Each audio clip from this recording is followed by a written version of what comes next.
Muy buenas noches, bienvenidos a las noticias. Este lunes se inicia el proceso de solicitudes para el tercer retiro de fondos de pensiones.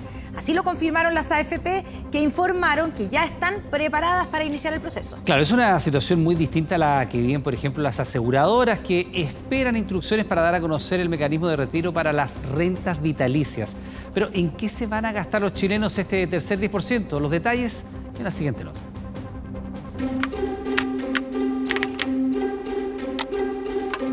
Lo voy a usar en pagar mi departamento. Pagar deuda. Comprar algo material para trabajar. Cuenta, comprar mercadería. Para distintos fines, los chilenos ya se programan con los recursos del tercer retiro. Dineros que, según cifras de Chile Deudas, un 40% utilizará para invertir y un 25% para pagar deudas y alimentación, aunque muchos también proyectan dejarlos para ahorros. Ahorrarle el dinero para la emergencia. Ahorrativa, así que sí, algo voy a dejar para alguna emergencia. Lo guardaría, porque la incertidumbre está todavía, no sabemos qué es lo que va a pasar. 15% de los chilenos va a utilizar estos recursos para ahorro, con el propósito de contar con un pequeño colchón financiero que permita enfrentar de mejor manera una eventual extensión de la crisis económica. Pero este tercer retiro del 10% no será igual a los dos anteriores. Las administradoras de fondos no serán las únicas. Las aseguradoras también jugarán un rol fundamental para aquellos que tienen renta vitalicia, un mecanismo que todavía genera dudas. No hay mayor claridad para mí, pues, no sé cómo funciona, no me he interesado nunca en eso. Porque de un principio a mí el gobierno ni nadie me ha dado ni 10 pesos, amigo mío. Que sea más clara la cosa. Pues.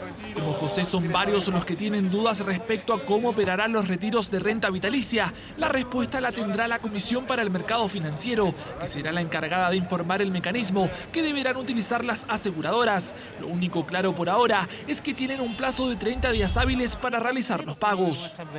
Las aseguradoras van a tener su propia plataforma. La normativa del cómo se va a ir haciendo, bueno, es una normativa que va a dictar la CMF específicamente, de si se va a hacer como un pago por separado de la pensión o junto. Bueno, hay una serie de detalles ahí que la normativa administrativa de la CMF se las va a comunicar a la aseguradora. Que los fondos de pensión era muy claro, había un monto que era de propiedad del titular. En este caso no hay un monto, hay un principio que se va a implementar, que es un adelanto de hasta un 10% del valor por pagar de su renta vitalicia. Hay una zona gris ahí que va a haber que definir por la vía reglamentaria.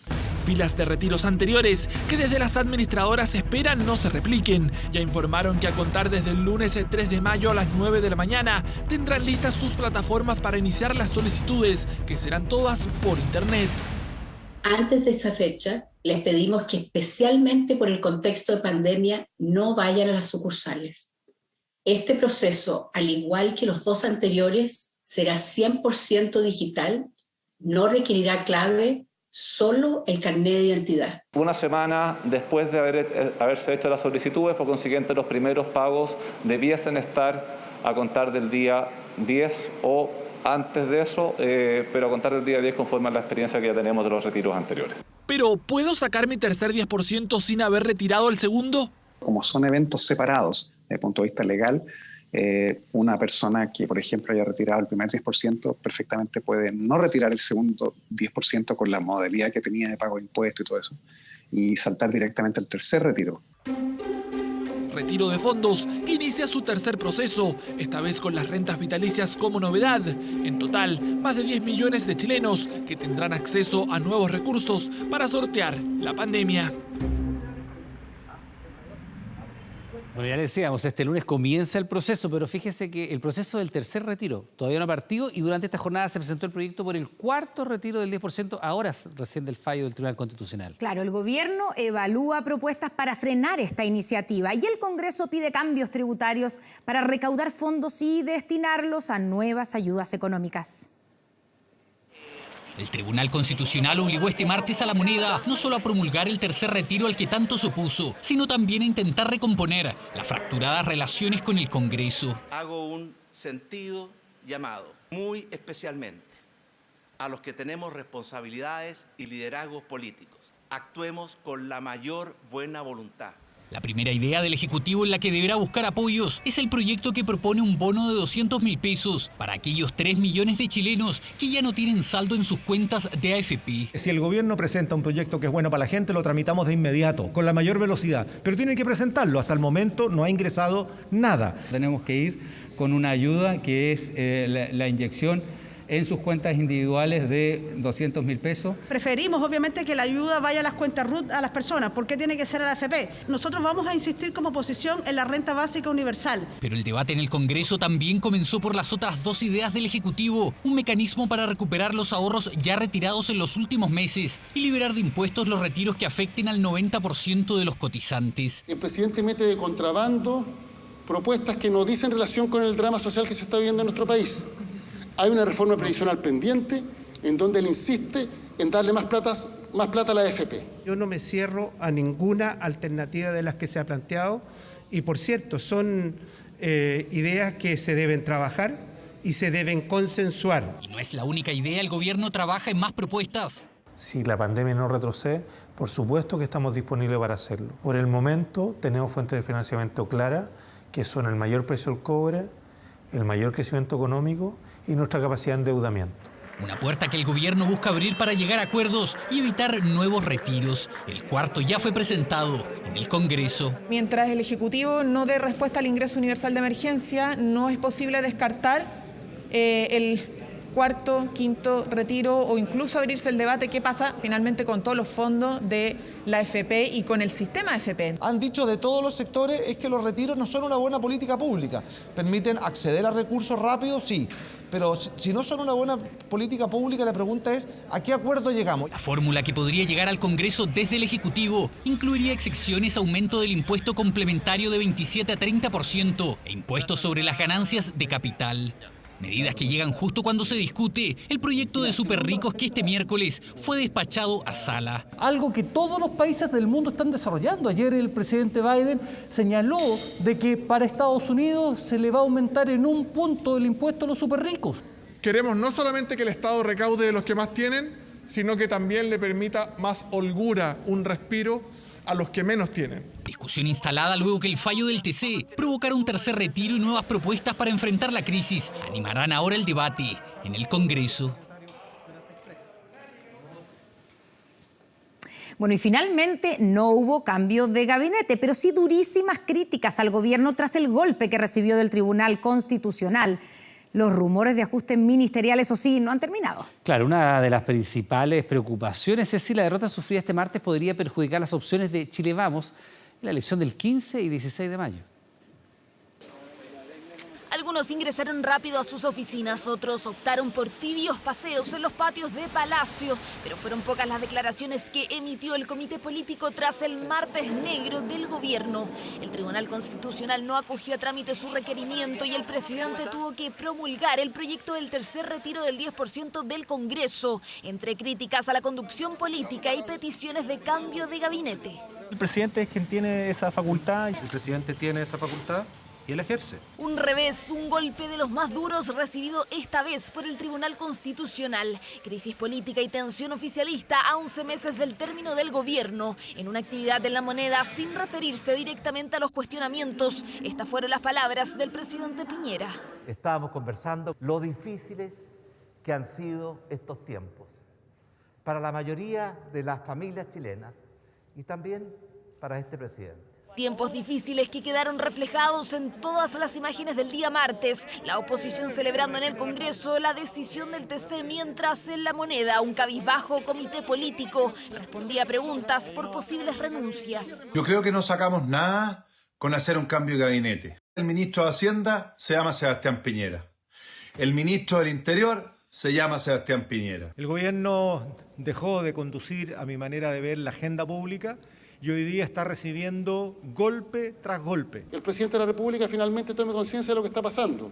¿O qué pretende? ¿Seguir cometiendo estos errores? Rumores de cambio de gabinete que incluso fueron confirmados por un parlamentario oficialista. Los ministros pusieron o colocaron su cargo a disposición del presidente de la República. Información desmentida por el vocero de gobierno. Y para cerrar al tiro parte del rumorcillo que por ahí corrió, no. Ninguno de nosotros ha presentado la renuncia ni se nos ha solicitado.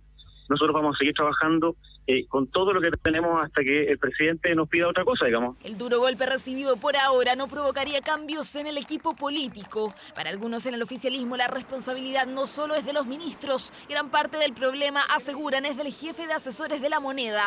Cristian Larruleta ha recibido públicas críticas de candidatos como Mario Desbordes y en privado incluso ministros de Estado han cuestionado su nivel de influencia.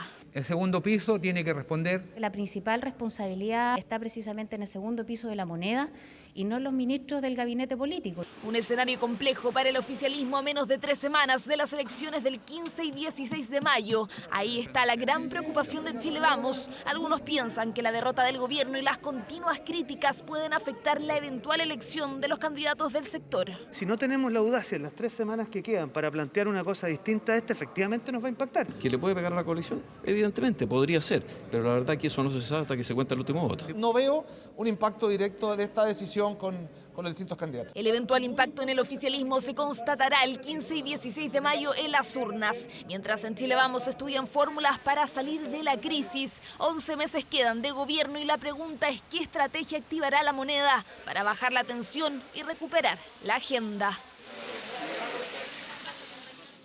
Bueno, y hoy el presidente Sebastián Piñera dio el vamos al pago del ingreso familiar de emergencia, el IFE extendido, que se materializará en abril, mayo y junio.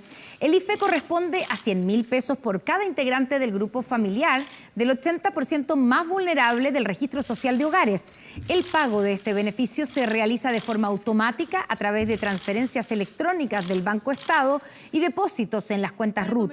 Los pagos presenciales se realizarán a partir del 3 de mayo, el próximo lunes, en sucursales del Banco Estado y de Caja de Compensación Los Héroes. Se estima que el ingreso familiar de emergencia llegará a más de 5,4 millones de hogares, beneficiando a 13 millones de personas. Hay algunas críticas, a nuestro juicio sin fundamento, que insisten en que la ayuda habría sido excesivamente focalizada. Por supuesto que ninguna ayuda es suficiente, pero hemos hecho un tremendo esfuerzo por llegar a la mayor cantidad de gente posible. Nuevos casos de encerronas y portonazos ocurrieron en la última noche, donde los delincuentes manejaban vehículos de lujo o del año. Un delito que se intensifica, según los expertos, motivados por el dinero, la ropa e incluso las drogas. Mire. Podríamos decir que la persecución terminó de golpe. Venían escapando a más de 150 kilómetros por hora en un Mercedes-Benz.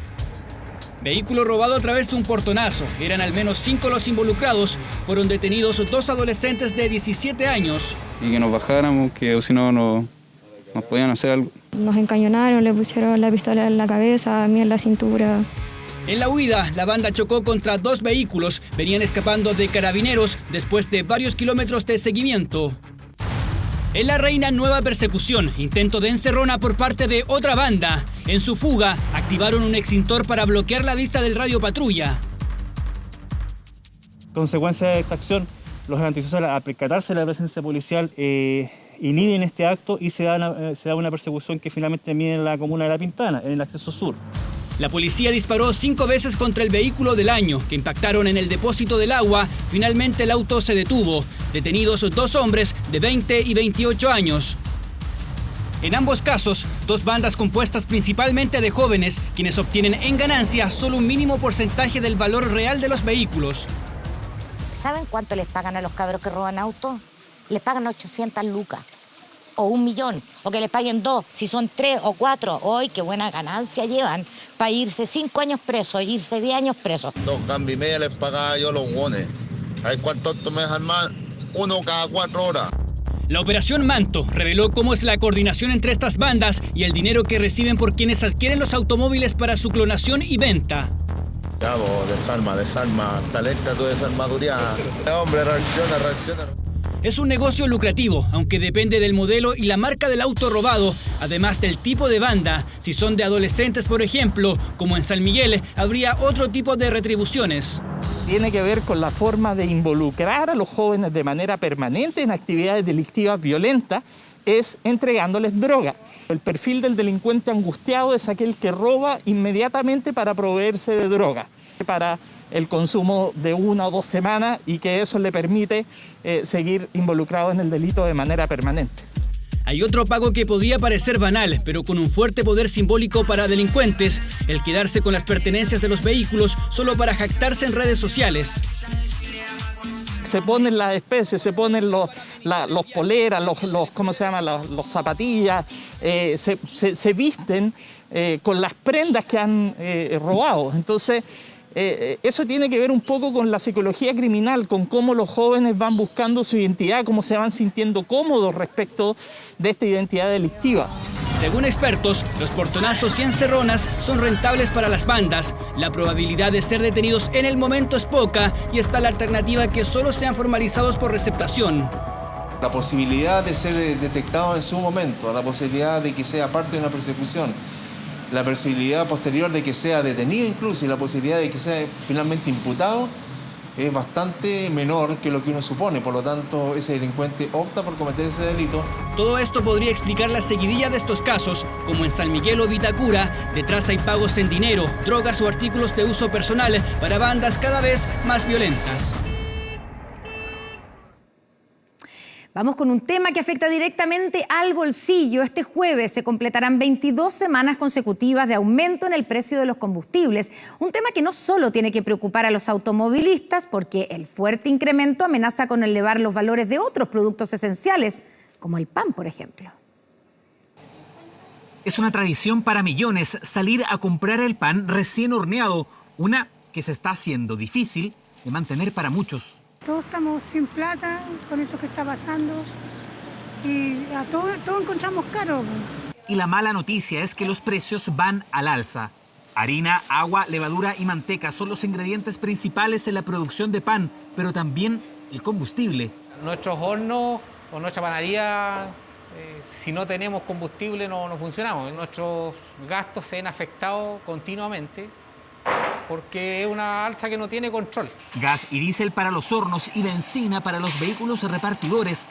El 30% del costo de producción del pan corresponde a combustible. Por eso, el alza en sus precios hace que los márgenes se estrechen. Debemos llevar más de un año que yo no he subido mi pan y me he mantenido poniéndome en el lugar también de las personas. Pero eso se estaría volviendo insostenible para muchos panaderos. Si esto se mantiene constante, es innegable que haya un aumento en el precio del pan para las familias chilenas. Estamos sin trabajo, entonces mucho lo que se ha subido. Para nosotros, para los pobres, es mucho. Mal porque no tenemos los ingresos necesarios para que estén subiendo las cosas en realidad. Es una de las consecuencias de las 22 semanas consecutivas de aumento en el precio de los combustibles en Chile. Las bencinas han subido hasta 127 pesos por litro y el diésel más de 100. La razón, el colapso de las refinerías de petróleo por el crudo invierno en el hemisferio norte. Y con ello los refinados subieron. Y se abrió la brecha entre el petróleo crudo y los refinados. Y eso, bueno, lo estamos viendo en Chile en los últimos meses, lamentablemente. Y eso hará que muchos productos, no solo el pan, puedan subir en las próximas semanas. Por supuesto que eso genera una presión en el alza de algunos precios, dado la cadena de valor que tiene cada uno de los productos. Eso ha ocurrido siempre. Un aumento del precio que golpea también el bolsillo de millones de automovilistas. Estos eran los valores promedio de los combustibles el 26 de noviembre del año pasado. 4 meses después, la gasolina de 97 octanos se acerca a los 900 pesos en la región metropolitana.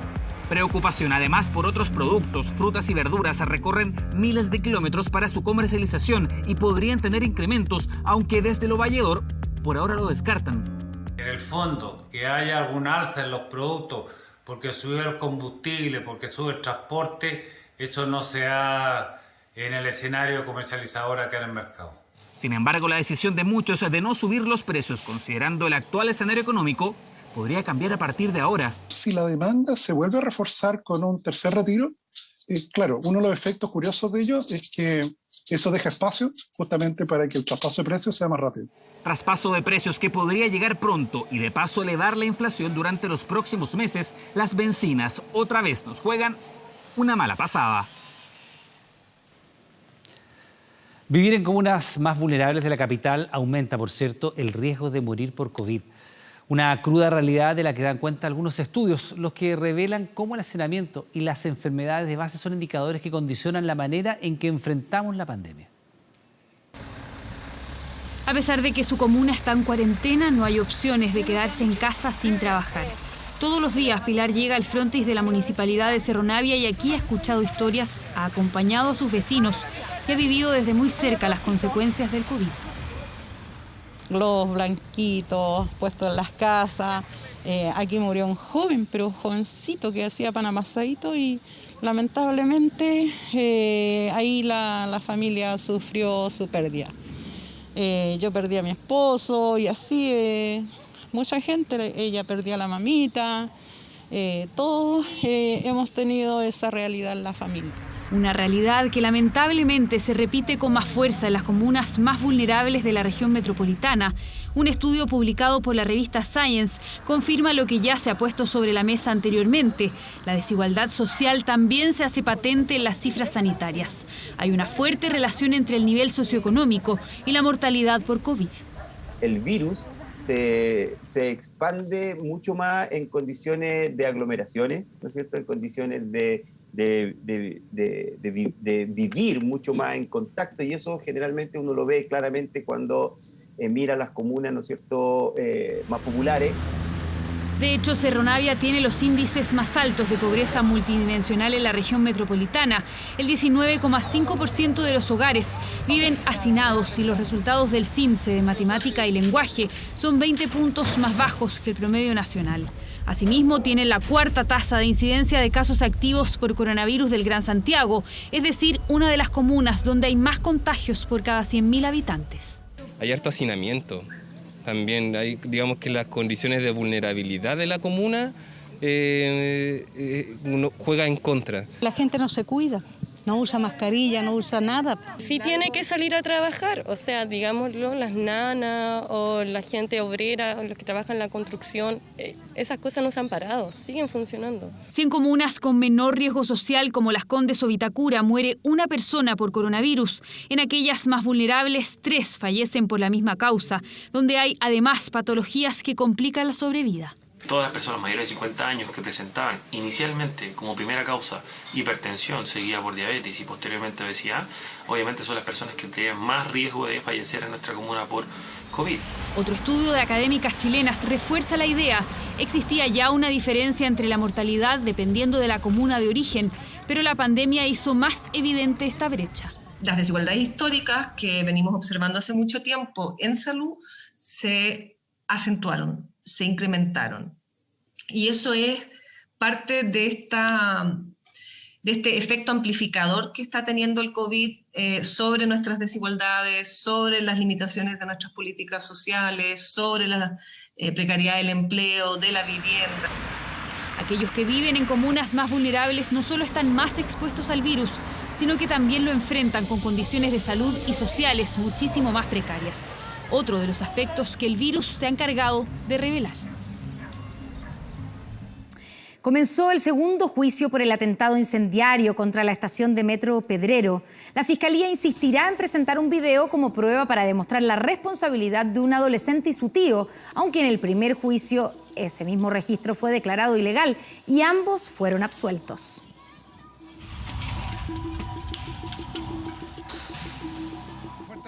Lo que se han propuesto no es ir a manifestarse, lo que se han propuesto es un atentado al metro. Ambas personas ingresan por fuerza al metro y terminan destruyéndolo, y uno de ellos específicamente aplica fuego. Segundo juicio oral por el atentado incendiario contra la estación de metro Pedrero, delito cometido la noche del 18 de octubre del año 2019. El primer detenido en la causa fue un adolescente que aparecía en publicaciones de redes sociales en las inmediaciones de la estación vandalizada y captado al interior con la misma vestimenta.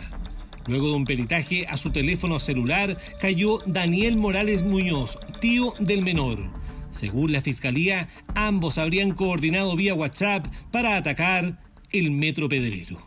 En donde se observa una conversación, en donde se concertan para concurrir a hacer un atentado al metro. El menor permaneció durante un año en internación provisoria y su tío en prisión preventiva.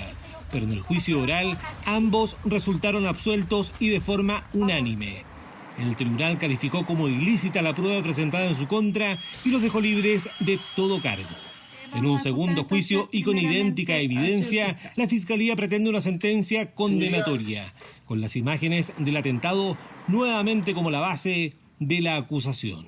Su señoría recibirá de la defensa cuestionamientos acerca de IESA Negro y una pretendida falta de continuidad en el registro principal. Quedará demostrado que ninguna de estas cosas es capaz de alterar de ninguna forma el sustrato material de la evidencia y jamás ha sido objeto de ninguna adulteración. No es efectivo que haya ocurrido el 18 de octubre del 2019 un incendio en la estación del Metro Pedrero. Lo que ocurrió ahí, un incendio de dependencia de esta estación, respecto al cual mi representado no tiene ningún grado de participación, porque la especulación que hace la policía es sobre la base de un video armado. Segundo juicio oral contra los únicos imputados por el atentado al Metro Pedrero. Para el adolescente, la Fiscalía solicita una pena de 10 años de internación provisoria. Y para su tío, Daniel Morales, 20 años de presidio. Atención, porque mañana varias comunas en el país van a pasar a fase 2 y también volverán a clases presenciales. El Mineduc llama a las comunidades educativas a confiar en la seguridad de estos recintos, mientras que desde el Colegio Médico proponen que el retorno sea recién en la fase 3. El temor a un posible brote es lo que en muchos casos frena la idea de volver a las clases presenciales, pero en este liceo en Coquimbo era un deseo hace tiempo, así que optaron por un sistema mixto, lunes, miércoles y viernes presencial, el resto de la semana clases virtuales. Siento que uno aprende mucho mejor estando con el profesor enfrente que a través de una pantalla. En clases virtuales tenía muchas distracciones. Se extraña bastante el tema de las clases presenciales porque uno puede transmitir mucho más cosas cuando está frente a sus alumnos que a través de una cámara. Este jueves, comunas en todo el país pasarán a fase 2 y la opción de volver a las aulas se plantea nuevamente. Desde el Mineduc llaman a confiar. Según informaron, un 98% de los recintos educacionales abiertos no ha presentado brotes COVID. Tampoco es un virus que se disemine en forma importante en los colegios. De hecho, lo que pasa en los colegios es lo que pasa en la comunidad. Los niños llegan al colegio enfermos porque se han contagiado en su casa, pero los brotes de coronavirus en los colegios son excepcionales. ¿Qué tan profundos serán los efectos? ¿Qué tan visibles las consecuencias de esta pandemia en ellos? ¿Serán niños menos empáticos o tal vez con una capacidad enorme de enfrentar adversidades? Los psicólogos plantean que hacer un diagnóstico hoy sería aventurado, pero hay elementos que se deben tener presentes. Hay una suma de cosas, ¿no es cierto? Porque tenemos a niños que los estamos exponiendo altamente a pantallas, que esta exposición a pantallas también tiene un impacto, si es que no se maneja bien, en el desarrollo de los niños, y a padres súper estresados también, que se les está exigiendo un montón. Suplir lo que el contacto real pudiera entregarles a niños y jóvenes ha sido todo un desafío en distintos hogares. En eso el retorno a las salas podría servir, y no solo para cumplir con el currículum académico. Y en realidad la escuela tiene que ser una instancia de aprendizaje en cuanto a desarrollo socioemocional, la cognición social, el poder entender a otro. Eso es lo rico que se está perdiendo en esta modalidad de pantalla. 1.500 establecimientos educacionales están abiertos en todo el país, con más de un 55% de asistencia, lo que significa que cerca de 1 millón de niños están yendo a clases. Este jueves se podrían sumar cerca de 900 colegios y 444 jardines infantiles más. Las medidas sanitarias han funcionado bien. El 85% de los profesores ya cuenta con inmunidad de la vacuna y junto al Consejo Asesor hemos seguido perfeccionando las medidas para que las familias tengan la confianza de volver a las actividades presenciales. Pero hay voces que piden ser más cautos con el regreso a clases, especialmente considerando el panorama sanitario de esta segunda ola. El Colegio Médico pide retrasar en al menos una fase el retorno. Tenemos mucha circulación viral, la movilidad que genera el retorno a clase puede llevar a un aumento de casos importantísimo. Y en ese sentido, creemos que la fase 3 hacia arriba es una fase adecuada. Vuelta a clases presenciales que en cualquier caso será voluntaria y que se mantendrá siempre y cuando las comunas no retrocedan nuevamente a cuarentena. En 3 días de la última semana, Argentina ha superado la barrera de 500 fallecidos por coronavirus. El país vive así el peor momento de la pandemia, al que se une un complejo escenario económico. Las protestas en Argentina se suceden una detrás de otra. Si hace 2 semanas las cacerolas se escuchaban en la Quinta de Olivos y también en el Obelisco, ahora el sonido de las marchas cruza por el centro de Buenos Aires, en demanda por ayudas económicas y acceso a las vacunas en un país donde el sueldo mínimo bordea los $221 mensuales, algo así como 156.000 pesos chilenos. Y la plata tiene que salir de algún lado. Acá el gobierno tiene una opción de hierro que hoy estamos reclamando. O rompe con el Fondo Monetario y le cobra impuestos a los ricos y las corporaciones y pone esa plata en la salud de la gente y para que todas y todos podamos vacunarnos, o va a seguir favoreciendo a los grandes grupos económicos. Argentina atraviesa por el peor momento de la pandemia y diariamente las cifras de muertos y contagiados superan el número de jornadas anteriores. Es que al otro lado de la cordillera llevan varios días superando la barrera de los 25.000 contagiados y más de 500 muertos cada 24 horas.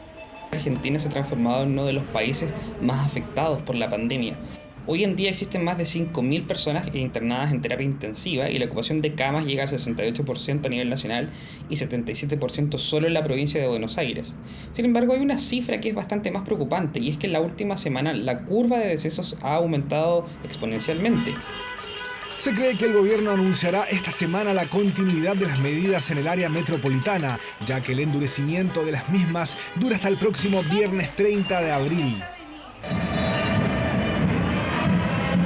El proceso de vacunación tampoco anda muy rápido. Argentina muestra un 14.4% de avance en esta materia, principalmente con la vacuna Sputnik y desde la destitución del ex ministro de Salud Ginés González, que se repiten las marchas exigiendo mayor inclusión y rapidez en la administración de las dosis.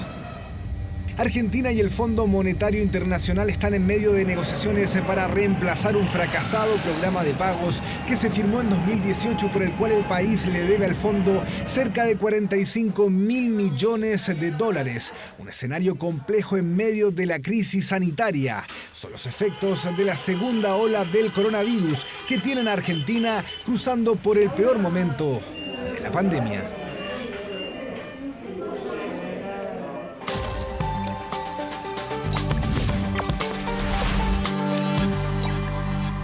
Mucha atención con esto porque por ley podrían prohibir el uso de celulares al interior de sucursales bancarias. Carla Rodríguez nos explica por qué en nuestra sección Siempre con Cuidado. ¿Cómo estás, Carla? Buenas noches. Hola, ¿cómo estás? Buenas noches. Claro que podríamos dejar de usar nuestros celulares en entidades financieras y todo está relacionado con un delito que ha ido evolucionando en el último tiempo, el robo con violencia e intimidación de personas que van a sacar dinero al banco. Hablamos de lo que hoy muchos llaman salidas de banco. ¿Cómo operan? Vamos a revisar precisamente las imágenes porque acá vemos que hay una persona que siempre está dentro del banco. Antiguamente marcaban con tiza, con saliva, con pintura y hoy lo hacen con los celulares. Mandan una fotografía o llaman al resto de la banda que está afuera esperando precisamente a la víctima, como revisamos acá. Y hay dos modalidades, por ejemplo, con la foto. Una, el timo o el engaño. Lleva la rueda pinchada. Los delincuentes pinchan la rueda de la persona, incluso aparecen y van a ofrecerle ayuda, mientras hay otro que está por el otro lado de manera sigilosa sacando el dinero y huye. Otra forma de timo o engaño es, por ejemplo, cuando te subes al vehículo y te avisan que se te cayó parte del dinero. Como vemos precisamente acá, la mujer se baja, te golpea, se cayó dinero, mientras hay otro por el otro punto que abre la puerta y en definitiva entonces saca el dinero. Esa es la forma menos violenta. Lamentablemente los delincuentes cada vez están más violentos, como vemos precisamente en las imágenes, y esto genera consecuencias en las víctimas. Pasemos de inmediato a conocer una de estas historias. Yo gritaba y no pasaba nada. La guardia nos quedó paralizada, venían con pistola. El 20 de diciembre pasado, la vida y rutina de Luis Con cambió para siempre. En un minuto nos quitaron el dinero, todas las cosas. Hace más de 35 años que don Luis tiene esta empresa familiar. Desde aquel entonces, siempre iba al banco, acompañado como piden las autoridades, para retirar dinero y pagarle a sus empleados. Eso hasta ese día.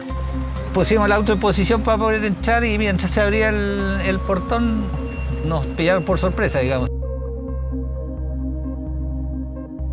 Y lo primero que hacen, me pegan el vidrio y esto se desintegró. Todavía hay vidrios por aquí, entonces nos venían siguiendo de ahí mismo del banco. Habían retirado más de 4 millones de pesos. Ninguno de los dos se dio cuenta que una vez que recibieron el dinero, los venían siguiendo. Habían sido marcados. Justo aquí fue, y el portón no abrió tan rápido y se aprovecharon, primero reventaron los neumáticos y después no podíamos hacer nada más nosotros. Para algunos esto puede ser un delito nuevo, pero no. Por décadas, los robos a clientes bancarios se han registrado en nuestro país. Acechan a su víctima en el interior del banco, estudian su movimiento, saben cómo es su vehículo y la cantidad de dinero que retiró. Identifica a su víctima, la que hizo un importante retiro en efectivo, y avisa a sus cómplices cómo está vestido el hombre. Minutos después, el cliente será asaltado. Un delito que ha evolucionado y donde lamentablemente para las víctimas las bandas están más organizadas y violentas, generando un daño casi irreparable. Traumática que hay realmente con persecución más o menos. Miro para todos lados antes de subirme al auto, antes de bajarme también. Ando mucho más preocupado, con miedo. El grupo etario que está cometiendo delitos ha disminuido, es decir, son más jóvenes. Eso ha provocado también que estos jóvenes sean bastante más violentos. Y también hay un tema en que cuando ellos hoy día han tomado la decisión de cometer un delito, lo van a hacer. O sea, se oponga a la persona o no se oponga a la persona. Por esa violencia extrema que hoy tanto intimida a las personas y que no las deja realizar sus trámites con seguridad, es que don Luis Con decidió cambiar su rutina bancaria. Tenemos un sistema que no manejamos dinero en la empresa, todo vía electrónica. O sea, dejó de ir al banco. Exacto. Después del asalto, uno aprende a palo.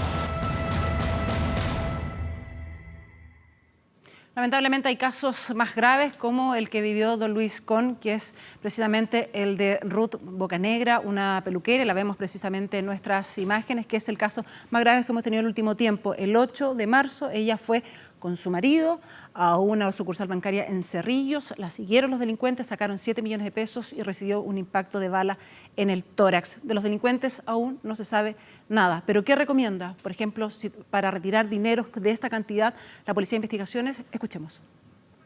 ¿Cuáles son los instrumentos? O poder realizar transacciones, ocupar la web, evitar sacar dinero en efectivo. Cuando ya eso no se puede, cuando efectivamente necesitamos tener dinero en efectivo, distribuir este dinero, ojalá ir entre 3, 4 personas, voy a hablar coloquialmente, ¿cierto? Hagamos paquetitos, hagamos el dinero no que se vaya solamente en un solo bolso. Llevemos 3, 4 bolsos con la finalidad que los sujetos que están esperando nuestro botín se vean distribuidos. No, tenemos 4, 5 víctimas, no tenemos las personas suficientes para poder estos sujetos asaltarlos. Cuando ocurre el caso de Ruth, ese mes de marzo, se supo que el año 2006 un grupo de parlamentarios presentó un proyecto para prohibir el uso de celulares en entidades bancarias, una iniciativa que fue archivada, pero el 31 de marzo ingresó nuevamente esta iniciativa y tiene algunos puntos que lo revisamos a continuación, como por ejemplo, son 4 artículos que las entidades bancarias tienen que poner logos informando que está prohibido el uso de celular al interior de la sucursal, tanto en el exterior como en el interior. Si el guardia se da cuenta de que alguien está utilizando el celular, los puede pedir que lo guarden o que en definitiva salgan de la entidad bancaria. Si se niega la persona, pueden llamar a carabineros. Y lo último, es que puede haber una multa que llega hasta las 10 UTM. Estamos hablando de unos 515.000 pesos aproximadamente. ¿Permitirá esto disminuir cifras como la que vemos a continuación? Por ejemplo, que durante este tiempo de pandemia, 2020, 2021, ahí vemos la cantidad de bandas criminales que la Policía de Investigaciones ha desarticulado que se dedican a esta modalidad de salida de banco. Estamos hablando de 11. ¿Va a permitir esta ley bajar esa cifra? Eso es algo obviamente que lo vamos a ver una vez si se llega a promulgar entonces este proyecto que está ya entonces en el Congreso. Connie. Carla Rodríguez, muchas gracias como siempre. Buenas noches. Buenas noches. Iván. Atención con la siguiente cifra. Más de 35.000 ciudadanos extranjeros ingresaron a Chile por pasos no habilitados en los últimos 2 años. Bueno, esta es parte de las cifras que entrega el anuario del Servicio Jesuita Migrantes, que en otro aspecto muestra, por ejemplo, que ellos ya representan el 8% de los profesionales que trabajan en nuestros servicios de salud. Lisbeth, ciudadana venezolana, nos recibe en Puente Alto para contarnos su historia. Pernocta en un local que vende útiles de aseo. Unos pocos metros cuadrados los transformó en una suerte de vivienda, o más bien en una habitación, donde duerme todas las noches en compañía de su marido y de sus 2 pequeños hijos. Tú sabes que uno sale de su país y uno no sabe qué es lo que se va a encontrar en el camino, ¿verdad? Y gracias a Dios, primeramente, que a mi esposo le brindaron ese apoyo en estar en ese sitio sin pagar arriendo, sin pagar luz, sin pagar agua. Estoy bien. Me siento cómoda ahí. El día lo pasa en una casa de una amiga, con una profunda preocupación. Aunque ingresó legalmente con visa de turista, la vigencia del documento vence este jueves. El miedo es que me digan, no te vamos a dar la prórroga y voy a estar ilegal acá. Y como sabes que la situación de mi país está muy fuerte, ¿cómo regreso a Venezuela si está muy fuerte allá? Está contra el reloj, quiere regularizar su situación migratoria. Sabe que las medidas impulsadas por el gobierno son estrictas.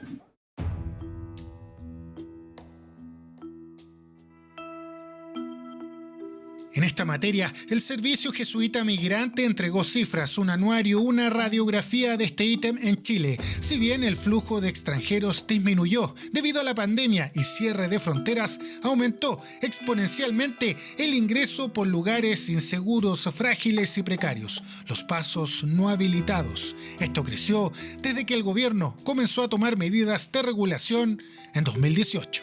En el año 2020 se produjeron aproximadamente 16.850 ingresos por paso no habilitados y que por lo tanto eso va generando muchísima irregularidad en el país y por supuesto que nosotros creemos que es un tema que Chile debe resolver y tenemos que hacernos cargo. Desde enero de 2018 a enero de este año se registraron más de 35.400 ingresos por pasos irregulares. Contemplando el rango de las mismas fechas, hubo más de 18.000 órdenes de expulsión, la mayoría administrativas. Se augura que esos números podrían aumentar con la nueva ley migratoria que entró en vigencia recién la semana pasada.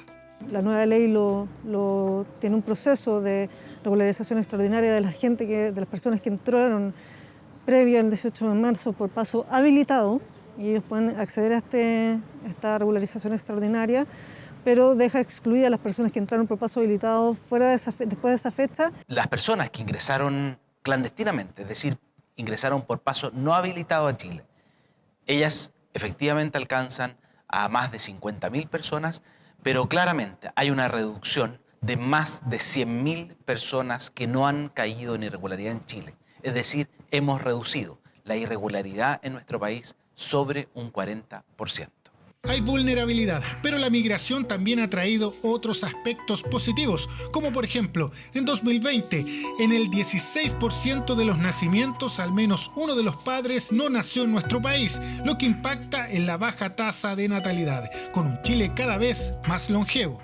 Otro punto, en tiempos de pandemia, el 8% de los profesionales que se han incorporado a los servicios de salud son extranjeros.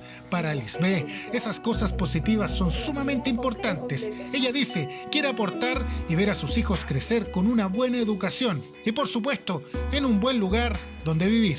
Algún día no voy a estar toda la vida allá, pero algún día tendré la más comodidad de tener mi espacio con mis hijos y eso. La intención de permanencia definitiva por parte de migrantes sigue aumentando. Ella lo deja en evidencia. Solo espera que acojan su solicitud, realizar el trámite, buscar trabajo y ya pensar en dejar este local que por estos días la mantiene como un hogar junto a los suyos.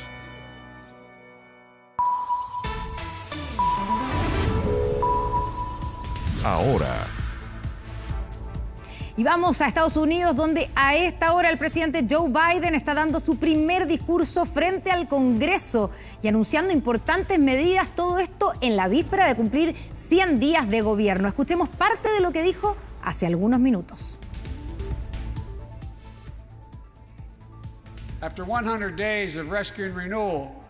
Después de 100 días de trabajo de rescate, Estados Unidos está listo para despegar. Juntos pasamos el plan de rescate, uno de los paquetes de ayuda más consecuentes de nuestra historia. Voy a enviar cheques de ayuda de $1.400 al 85% de los hogares estadounidenses. Ya enviamos 160 millones de cheques y eso hace la diferencia.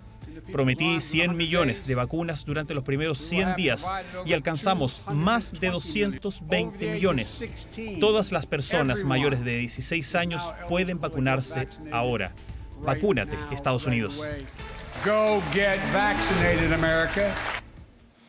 Y de vuelta a nuestro país, un escándalo está afectando a la Junta Nacional del Cuerpo de Bomberos.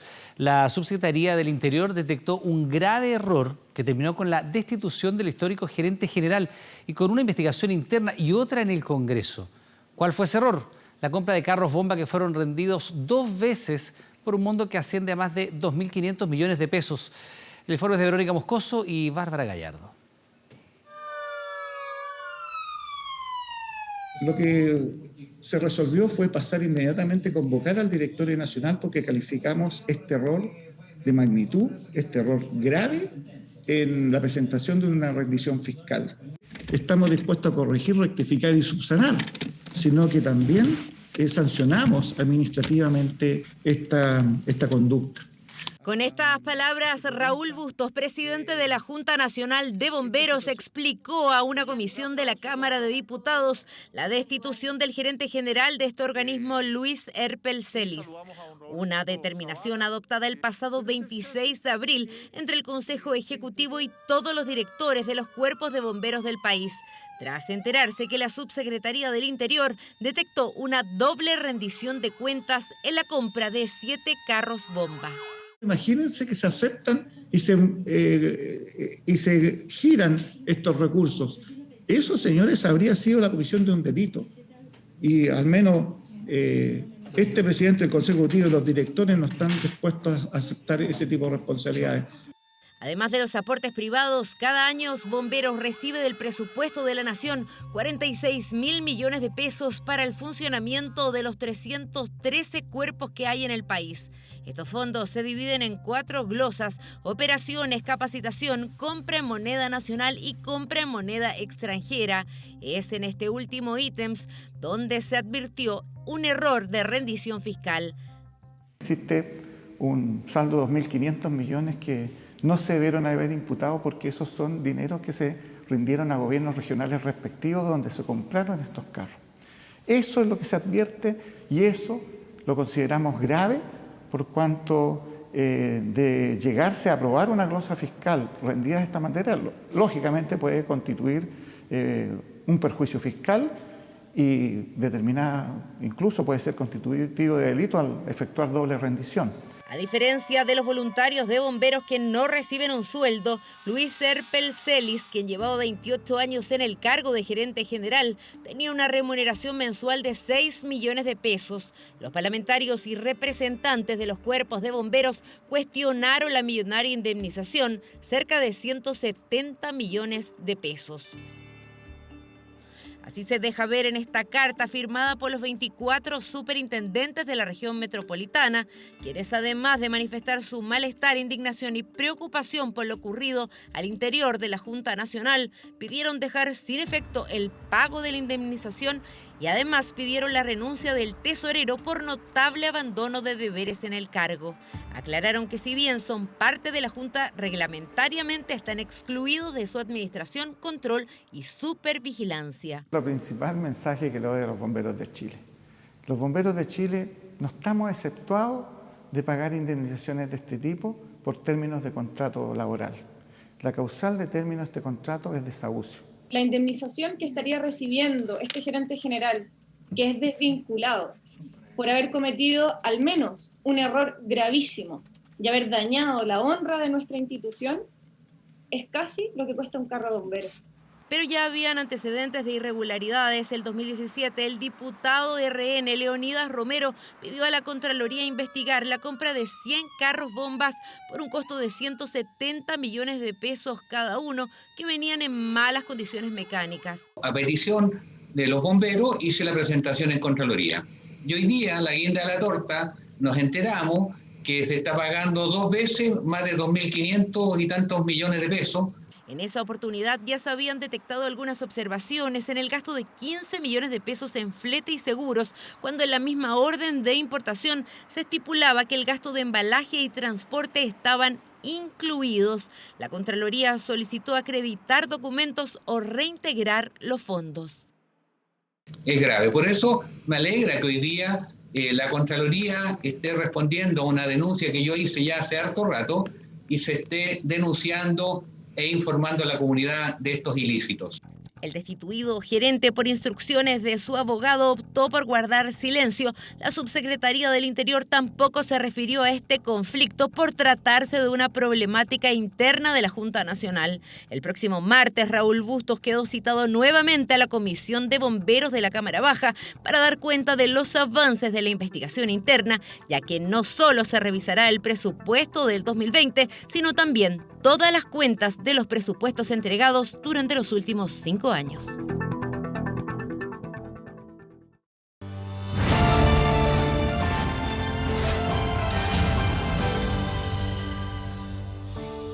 Hay anuncio de sistemas frontales para este fin de semana. Ustedes ya estamos con Marcelo Lagos. Y estamos además, Marcelo, primero que nada, buenas noches. Entrando en la época del año en el cual lamentablemente se producen los aluviones en nuestro país. Aluviones que lo comentábamos antes de entrar al aire, fuera de cámara, tú nos decías, matan tanta gente o parecido a lo que ocurre con los terremotos. Sí, ciertamente, dentro de los procesos hidrometeorológicos, los aluviones como proceso que se materializa permanentemente en Chile cobran numerosas vidas. Hablamos, por ejemplo, y mientras vemos cómo se genera un aluvión, ahora, el 3 de mayo, se cumple un aniversario de lo que ocurrió en Macul. En marzo fue el de Chañaral, Diego Almagro, El Salado, te recordarás, el año 2015. Permanentemente, tal como muestra la gráfica, con lluvias concentradas generalmente en zonas cordilleranas de alta pendiente, en poco tiempo detonan, ¿cierto?, estos flujos de barro, estos flujos de detritos, ciertamente, que son capaces de arrastrar de forma acumulada rocas, troncos, árboles, etcétera, y todo por la pendiente, y a medida que avanzan, ciertamente, tienen parámetros peligrosísimos, como son la velocidad, su caudal, la altura, que destruyen, impactan ciertamente asentamientos humanos, infraestructura y cobran vías, como bien dices tú, Iván. Y tú bien ahí lo muestras, asentamientos urbanos, no muchas veces emplazados en zonas de seguridad. No, ese es un punto, claramente, el aluvión no te quiere hacer nada. El aluvión, sencillamente, gran parte de donde se localizan los asentamientos humanos están sobre depósitos y antiguos suelos de origen aluvional y otros procesos combinados. El tema es de que son procesos recurrentes, pero que generalmente las sociedades olvidan. El aluvión no nos quiere hacer nada. Si tú estás en el fondo de la quebrada, evidentemente, si tú estás expuesto en el cono de eyección, evidentemente, si tú estás expuesto a una alta pendiente, es altamente probable que los aluviones o otros tipos de movimientos en masa se manifiesten allí. Ahí hay un tema, evidentemente, que tenemos que abordar. Bueno, de hecho, tú dices los asentamientos. Y, por ejemplo, cuando ocurrió lo del Salado, Diego Almagro, Chañaral, parte de lo que pasó con el río El Salado es que el lecho del río estaba completamente construido. ¿Nos hemos preparado o no en las últimas décadas para los aluviones? Lo vemos en el siguiente informe y seguimos con Marcelo Lagos. No fue uno, sino que 13 los aluviones que golpearon San José de Maipo este verano y que dejaron una ola de devastación tras su paso. Chile, un país que bien conoce de desastres, tiene experiencia con este tipo de procesos. Antofagasta 1991, uno de los desastres más violentos en azotar esta región y que dejó al menos 91 muertos. Peñalolén y La Florida, 1993, conocido como el aluvión de la quebrada de Macul, Este desplazamiento de tierra dejó a 26 fallecidos y miles de damnificados. Ubicada en plena capital, quisimos conocer cómo se encuentra esta zona a 28 años del desastre. Venimos a la quebrada de Macul para conocer cómo están los decantadores construidos para contener, para ayudar, para atenuar en caso de futuros aluviones. Queremos conocer cómo están, queremos saber cuáles son los aprendizajes y particularmente las proyecciones de futuro ante estos procesos peligrosos de la naturaleza. Partiendo desde la precordillera, la quebrada de Macul se extiende entre las comunas de Peñalolén y La Florida. El desastre que dejó el aluvión de 1993 significó que el Ministerio de Obras Públicas construyera 7 grandes decantadores reforzados para mitigar futuros eventos aluvionales. ¿Y cuál es la función de estas telas? Son los geotextiles, ¿cierto? Claro, esta tela impide que ante una crecida venga el flujo y me pueda lavar todo el material fino y se me desarme la obra. Así como el Estado, La Florida también decidió prepararse e instaló bosques de mitigación para frenar en parte el agua en caso de aluviones, pero no fue suficiente. A pocos metros de la quebrada alberga hoy al denominado Campamento Dignidad, conformado por más de 700 familias. Creemos que tenemos que aumentar las capacidades de esto por el riesgo del asentamiento humano que hay acá y el cambio climático que enfrentamos. Y esto lo mismo sucede, y por eso hacía mención anteriormente a la zona norte. En la zona norte lo que se está dando y todo lo que predicen los modelos de cambio climático es que va a llover el doble.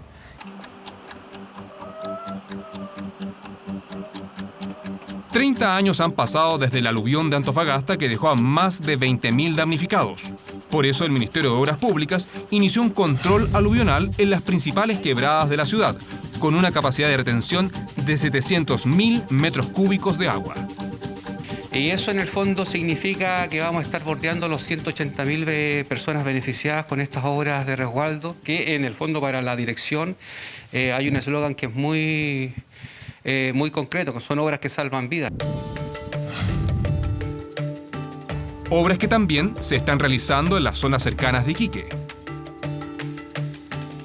Medidas que ayudan a prevenir la devastación que puede llegar a dejar un aluvión, sobre todo para los asentamientos humanos y el terreno donde se emplazan.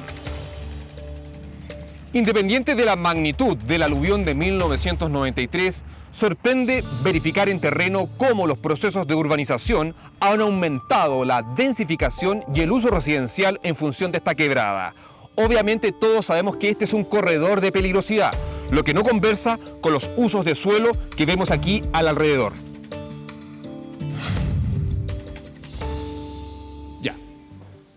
Bueno, y se están agrandando los decantadores, no como te decía yo, piscinas decantadores, porque tú dices la gente después las confunde y piscinas, claro, con piscinas probablemente tal, pero se están agrandando porque quedaron chicas. Más que chicas son, en rigor, recuerda que se hicieron y se construyeron después del aluvión de 1993, a partir del 94, son decantadores que lo que buscan es atenuar, contener, pero evidentemente estudios recientes mediante técnicas de modelación numérica han demostrado de que podrían ser sobrepasados y hoy día están siendo fortalecidos. Y en la gráfica que mostramos, en los últimos tres décadas, los aluviones que han marcado la historia de nuestro país, destacando el aluvión de Antofagasta, ciertamente, con 91 víctimas y más de 15 desaparecidos, estamos hablando de casi 100 personas que fueron evidentemente 70.000 damnificados además. Gigantesco, muy cerca a la fuente, la ciudad, evidentemente, del cambio pendiente. El que veíamos recién. Claro, la quebrada de Macul, 1993, 26 víctimas, y está en la retina de todos los santaquinos hoy día una gran toma de terreno, justamente en zona de peligro, ahí en zona de riesgo, en la comuna de La Florida. Luego está los aluviones de 2015 que afectaron numerosas regiones, principalmente Atacama, Chañaral, Diego Almagro, como mencionábamos al principio, 31 víctimas. Sí.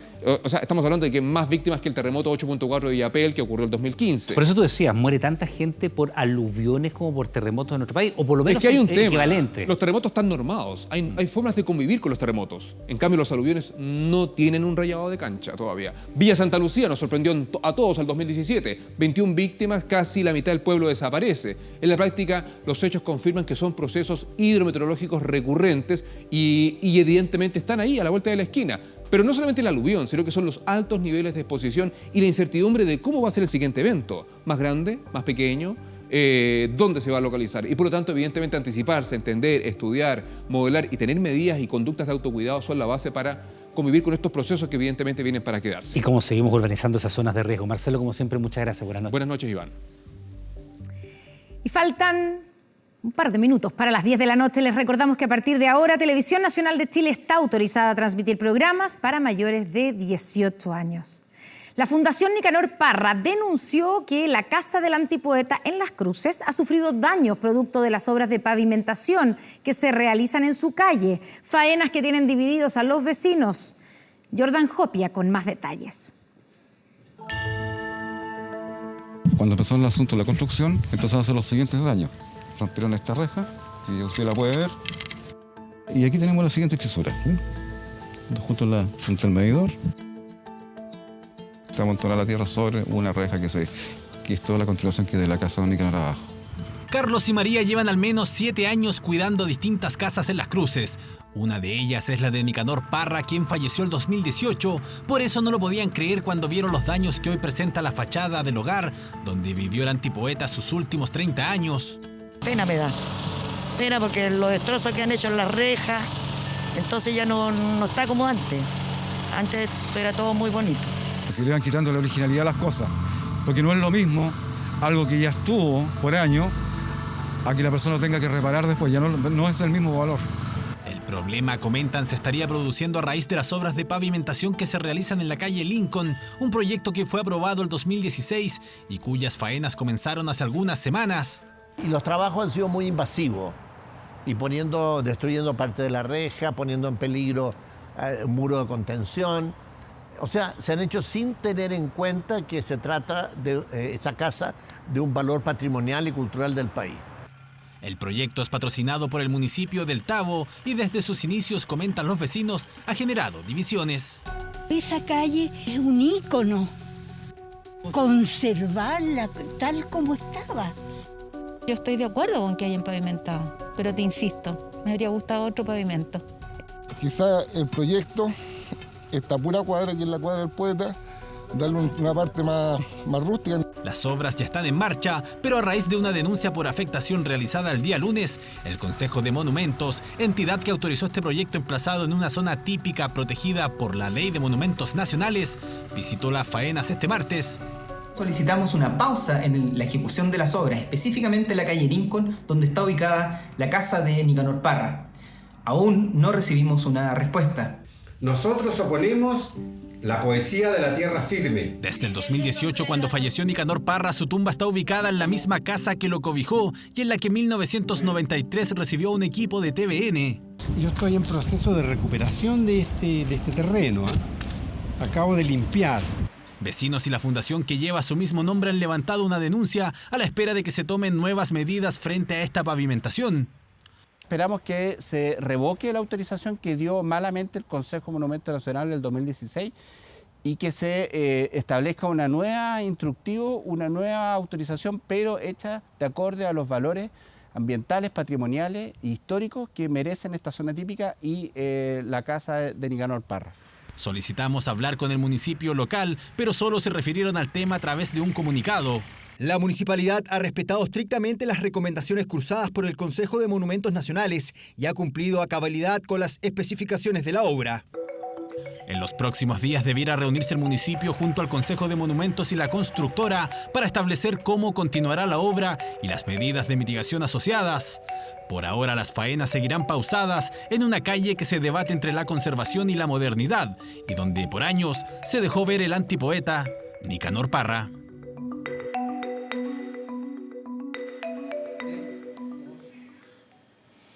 Y con esta fotografía que está acá, William y Kate, los duques de Cambridge, conmemoraron una década de matrimonio. Bueno, ¿cómo ha sido esta relación y qué importancia tiene para el futuro de la corona?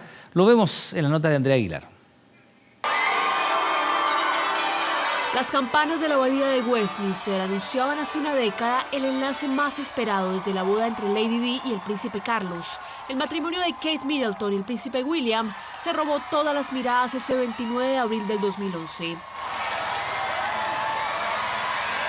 La boda, que contó con 1.900 invitados y que fue seguida en directo por 17 millones de espectadores solo en Reino Unido, pasó a la historia también como uno de los enlaces más lujosos, ya que costó más de 25 millones de dólares. Pero de la pompa real, la joven pareja pasó rápidamente a la ardua tarea de representar el sello de la corona británica en distintos viajes alrededor del mundo y a promover las labores sociales que les hicieron ganar popularidad entre los británicos. Durante esta década, la pareja le ha dado además la bienvenida a sus 3 hijos, el príncipe George en 2013, la princesa Charlotte en 2015 y el príncipe Louis en 2018, quienes llegaron a completar el retrato de una familia aparentemente perfecta de la realeza y a garantizar la línea de sucesión al trono por varias generaciones. No, it's fantastic having a lovely little family, and I'm so thrilled. And Catherine has been doing an amazing job as a mother, and I'm very proud of her. Pero la duquesa de Cambridge no ha sido solo una madre modelo, sino también un ícono de la moda y una representante estrella de Isabel II, que encajó perfectamente en el concepto de lo que significa ser una consorte real. I think people assume that because I'm a parent, that's why I've taken an interest in the early years. I think this really is bigger than that. This isn't just about happy, healthy children. Ella es el arma secreta de la familia real. A la luz de todo lo que pasó con Harry y Meghan, Kate se realzó como una joven británica que, sin ser de la aristocracia, se adaptó increíblemente a la realeza y desempeña su papel de consorte de forma brillante. Con la llegada de la actriz estadounidense Meghan Markle a la familia real y las polémicas que trajeron sus salidas de protocolo, los medios británicos empezaron a generar una rivalidad entre las figuras de ambas duquesas. I have seen play out is this idea of polarity, where if you love me, you don't have to hate her.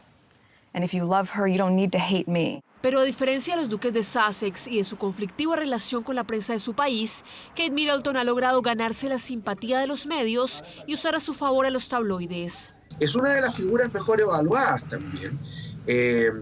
Ha concitado el apoyo irrestricto de la reina y ella, con bastante esfuerzo, eso sí, ha logrado de alguna manera domar a la prensa, ¿no?, británica, de tabloides también, que es bastante inmisericordia. Un sello que la monarquía, que ya celebra en redes sociales el 10º aniversario de la pareja, espera que los duques de Cambridge estampen sobre el futuro de la corona y que cuando llegue su momento garanticen la continuidad del linaje de la ahora venerada reina Isabel. Nos vamos ahora a Colombia porque al menos una persona murió en medio de los violentos disturbios que se han registrado en ese país en el marco de la protesta contra la reforma tributaria para enfrentar la crisis del COVID-19. Miles de manifestantes salieron a las calles del país para protestar contra la reforma que busca un alza de impuestos a la clase media. Los enfrentamientos más violentos se han registrado en el centro histórico de Bogotá, a donde han llegado miles de manifestantes, pero también se han producido saqueos y desmanes en ciudades como Medellín y Cali, donde una persona murió. Efectivamente, el tema económico es muy sensible.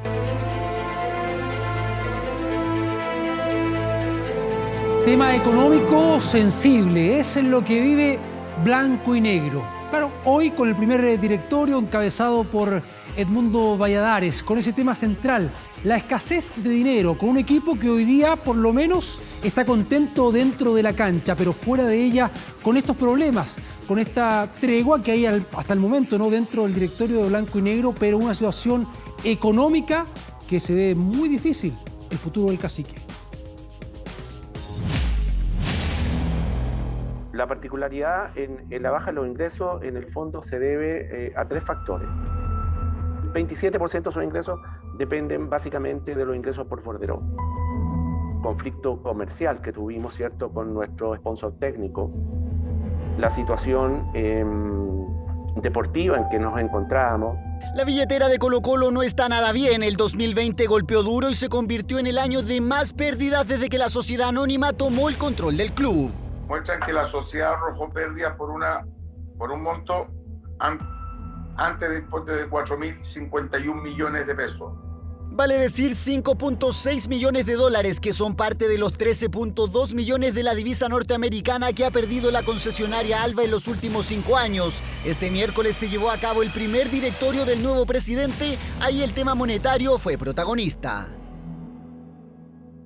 Este es un momento complejo, un momento a nivel país y a nivel mundial muy duro. Nuestro pueblo lo está pasando mal. La nueva administración encabezada por Edmundo Valladares recibe una diezmada y escuálida caja. En los bolsillos casi no hay dinero. Una de sus principales tareas es sacar al cacique del descalabro financiero. Creemos nosotros que todo esto tiene que ser en función de un trabajo que ponga por delante, obviamente, la responsabilidad financiera. Nosotros nos hemos comprometido dentro del programa de que tenemos que trabajar en esa área. La pandemia no da tregua, por lo que los estadios seguirán vacíos. El bordero se mantendrá como un ítem fantasma. La crisis económica que vive la industria sigue golpeando. Blanco y Negro, con un bajo presupuesto y Valladares a la cabeza, intentarán reflotar las arcas del club.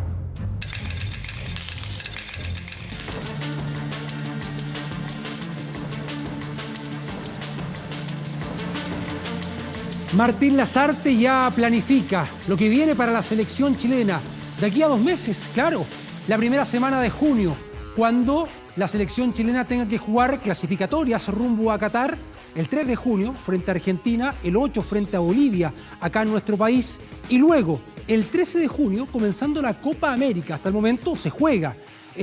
Piensa en 2 listas, ¿sí?, con jugadores más jóvenes, con un recambio que podría ir a la Copa América. Lo primordial, lo relevante, lo más importante para la selección, ya buscando su objetivo de las clasificatorias para llegar al próximo Mundial.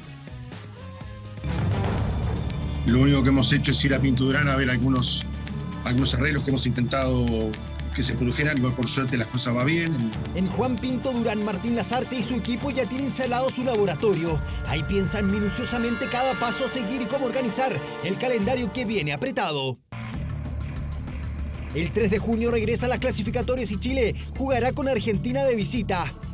Luego, el 8 de local ante Bolivia. La pandemia, además, como tú decías bien, complica mucho más las cosas. Yo creo que complica y también te obliga a sacar lo mejor de cada uno, inventar cosas, ¿no?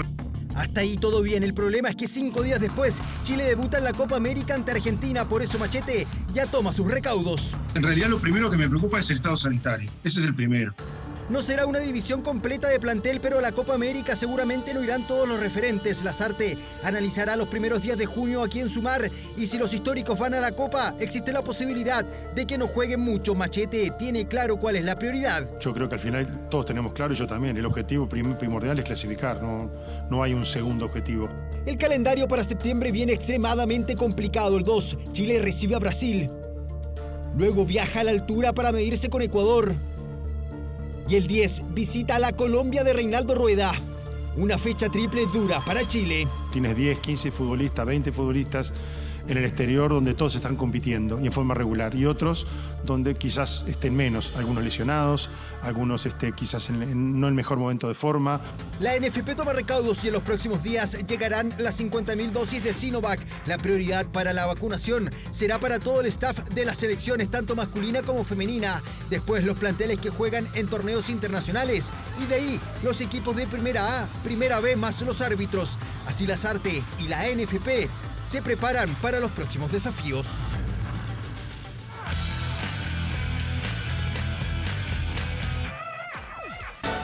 Presentación para la Liga de Campeones de Europa, la Champions League, con este encuentro de ida de la semifinal entre el Paris Saint-Germain y el Manchester City, con la anotación para el cuadro local a los 15 minutos del primer tiempo de Marquinhos, el brasileño, derrotando a su compatriota, a Ederson. Era el 1-0 en un primer tiempo muy bueno del PSG, donde fue amplio dominador, pero en la segunda etapa llegaría la paridad transitoria con ese centro, sí, era un centro de Kevin De Bruyne, el volante belga. Se confunde Keylor Navas, no logra reaccionar el portero costarricense y era el 1-1, y aquí se abre la barrera. Y la zurda de Riyad Mahrez, el argelino, para el 2-1. La vuelta, la revancha es el próximo martes en Inglaterra. Pausa, volvemos con más.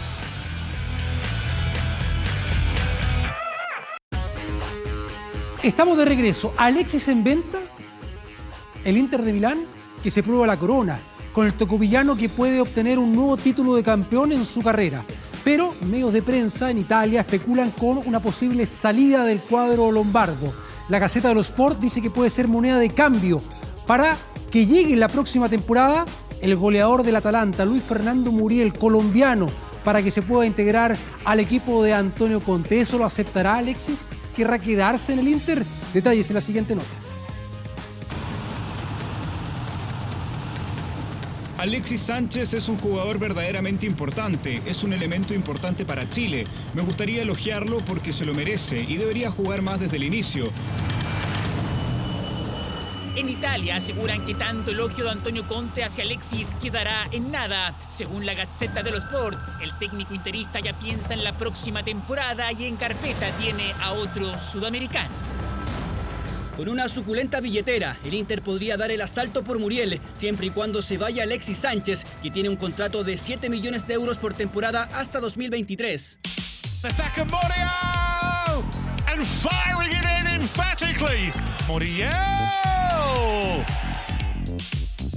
Luis Fernando Muriel Fruto, delantero colombiano de 30 años que actualmente es figura en el Atalanta, es la nueva obsesión de Conte. 19 goles en 31 partidos en esta temporada en el calcio harían que Alexis salga del equipo lombardo. El alto sueldo del Niño Maravilla es factor para su salida, y es que el contrato del tocopillano es uno de los 5 más costosos del fútbol italiano.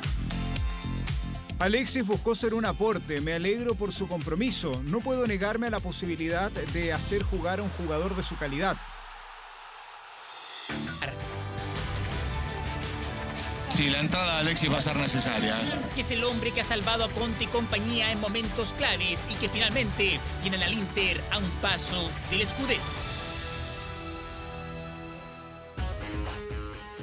Vamos con esta información. Mira, Su Majestad en pantalla. Roger Federer, que va a subastar prendas y objetos de su carrera con fines benéficos. El tenista suizo, ahí está, entregará estos valiosos artículos para recaudar dinero para su fundación, que, recordemos, apoya proyectos educativos en el sur de África. Ahí dentro de los objetos que se van a subastar está la raqueta, zapatillas que utilizó en Roland Garros 2009, donde ganó ese gran slam en la superficie de arcilla.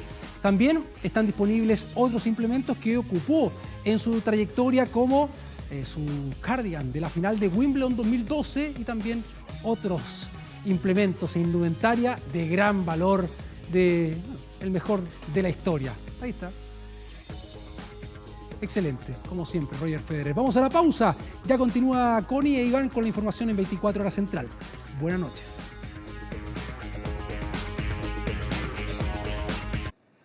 De vuelta en las noticias, que se apilen los cuerpos por miles antes de decretar otra cuarentena. Esa es la polémica frase que varios medios le atribuyen al primer ministro británico Boris Johnson y que él niega, pero no es el único escándalo que lo afecta. Hace solo pocos días, Reino Unido anunciaba buenas noticias. Adiós confinamiento, hola restaurantes, bares, moles y peluquerías. Pero la alegría no le duró mucho al primer ministro Boris Johnson, quien ahora está en el ojo del huracán por dos mediáticas controversias.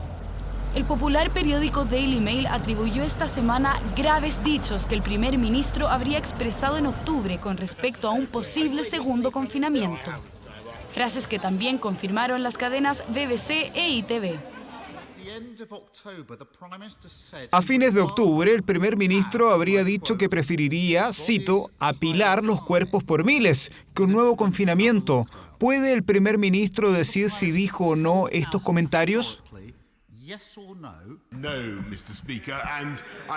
No, señor presidente, yo pienso, el honorable caballero es un abogado, me dan a entender. Creo que si va a repetir acusaciones como esa, debería venir a esta Cámara y corroborar esas acusaciones y decir dónde los escuchó y quién exactamente se supone que dijo eso. Tanto Daily Mail como las estaciones televisivas citaron a fuentes cercanas a Johnson para corroborar los supuestos dichos. Pero la tormenta política que enfrenta Johnson es aún mayor, ya que este miércoles se inició una investigación formal contra el jefe de gobierno por la dudosa remodelación que llevó a cabo en la residencia oficial de Downing Street. El primer ministro tiene el equivalente a 30 millones de pesos al año para la mantención y remodelación de su residencia. Pero esta vez los gastos han ascendido a 200 millones. Parte del escándalo proviene de dichos de su ex asesor Dominic Cummings, quien lo ayudó a ganar las elecciones en 2019. Él acusó en su blog personal a Johnson y su pareja de usar dinero de donantes del Partido Conservador para costear los cambios de la casa. En cuanto a las últimas cosas que está mencionando, él debe saber que yo pagué personalmente la remodelación de Downing Street. Polémicas que se producen justo antes de las elecciones locales del 6 de mayo, que serán una dura prueba para Boris Johnson y su partido.